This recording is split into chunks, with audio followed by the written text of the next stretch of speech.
Joko ochoka pejalo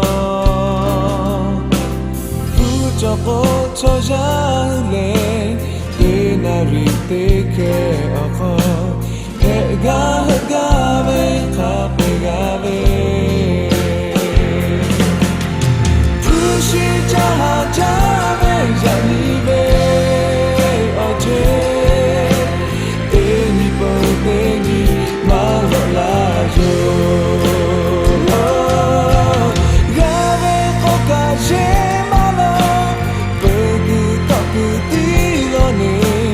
Have oje chita podada Have oja pokako Shavita dolo dale Oh jojani beje yo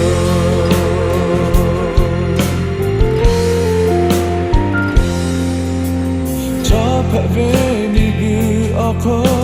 Dobyo shasha ya chetu Kushile aje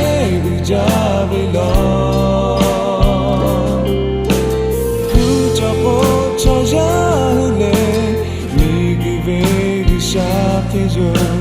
Kuta tabe deya tomato Kushi jaha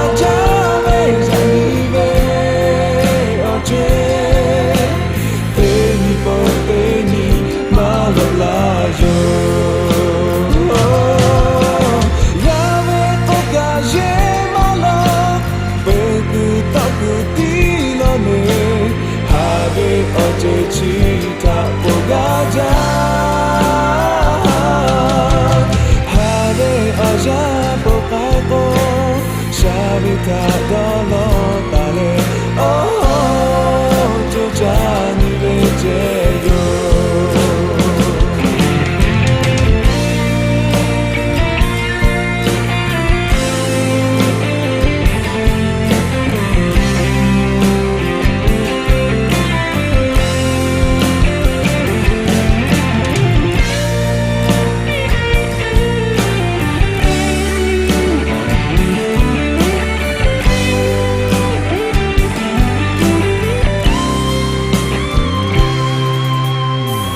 Joko